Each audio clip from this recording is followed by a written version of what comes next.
Home-cooked genius.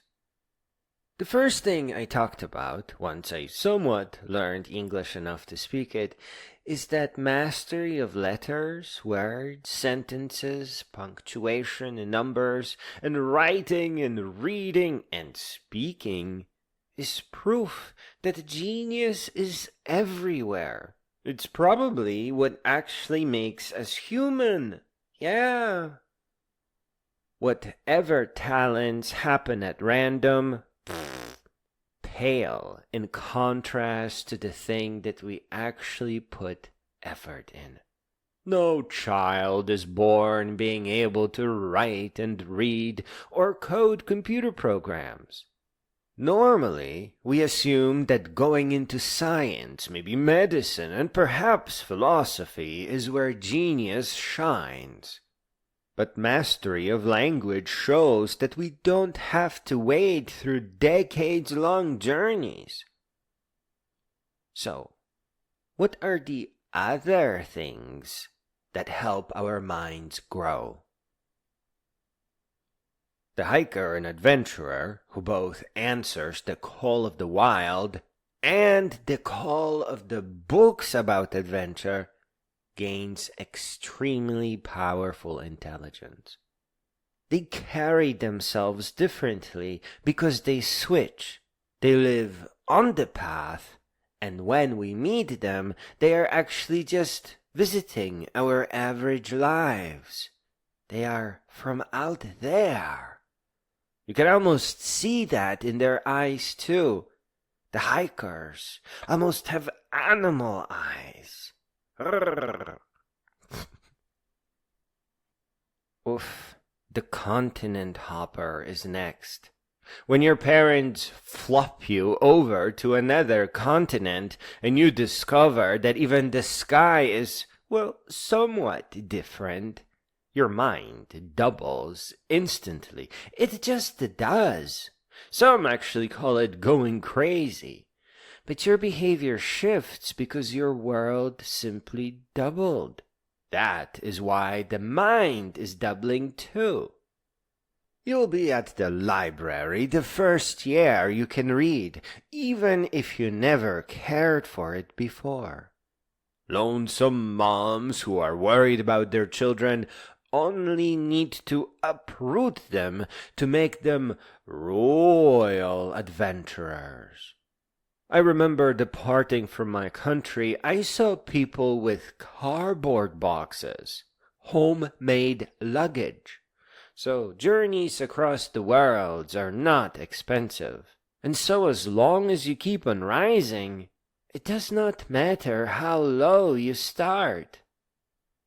You can see how this will challenge your mind, challenge it to grow, to multiply, to expand. Your mind here simply cannot help but to contain it all, to grow. You know it. Computer programming is next. You will not know nerd rage until the day you realize how you overestimated complexity of programming. It is, after all, a human tool for humans. And the way you get your foot in the door, the way you start, is just by watching videos of other people introducing novice programmers to all the tools and languages. It is such an easy start this day and age.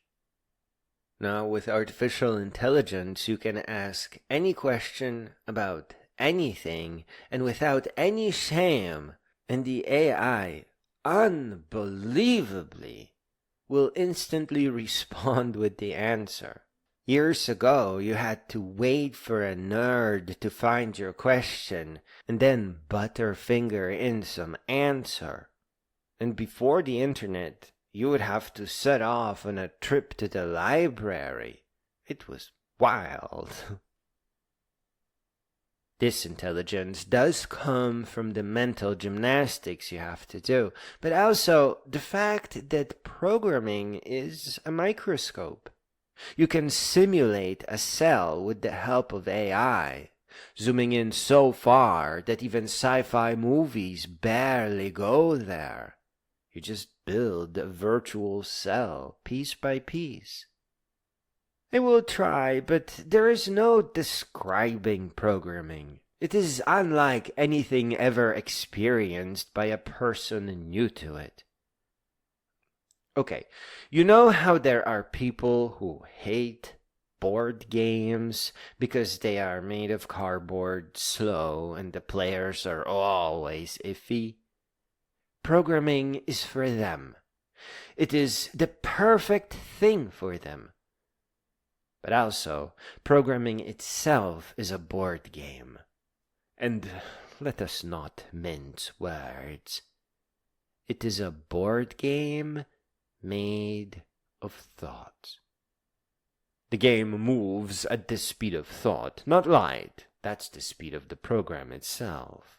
Speed of thought is the speed of imagination, of comprehension. On the inside, the world of programming is kind of a 3D fractal. See if you can find a 3D fractal video on the internet.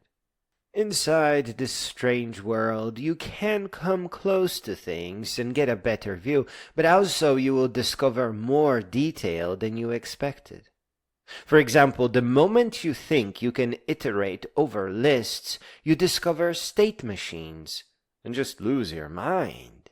Because a state machine contains states for unique conditions of the elements of data that you are iterating over. That means you're processing your list of data without nested if statements, which are really hard to read. So you immediately try to rewrite everything. And in fact, you may be even able to replace your loops with a reducer that just swaps states to match the data. Really cool stuff. The final height, that basically represents an infinity of knowledge, is described with a single word, but I can't just say it. Let us do it this way. It is digital, rechargeable, you bring it on adventure, that one is a must, and it has a replay feature and a pause. These are not books the way you know them from school.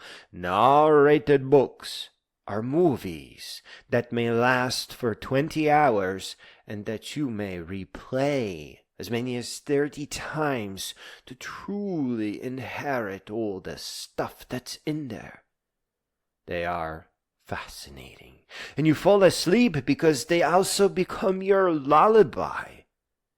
Remember, you take them on adventure. In the daily stressed out state or the rat race or concrete jungles even, most of us are simply incapable of comprehension without the training that adventure provides us with. You have to go out there on adventures and kind of get bored, if that's even possible. And then you will feel a need for books. And you realize that narrated books are a perfect match because you can walk and listen, and you have your nature and health and amazing vistas, and you are being transported around time and worlds. Narrated books, especially adventure books, are good medicine. People who need healing or culture also greatly, impossibly even, benefit. Because reading a book takes something away from truly inheriting from it. Maybe it's because we are story listeners and storytellers.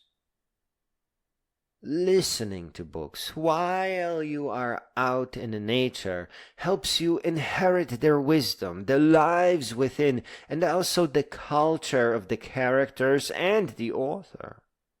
And yes, adventure and travel books completely help you to some of that adventure and travel intelligence, both the hiking and continent hopping. After all, you are transported into adventure, into many continents and at different times.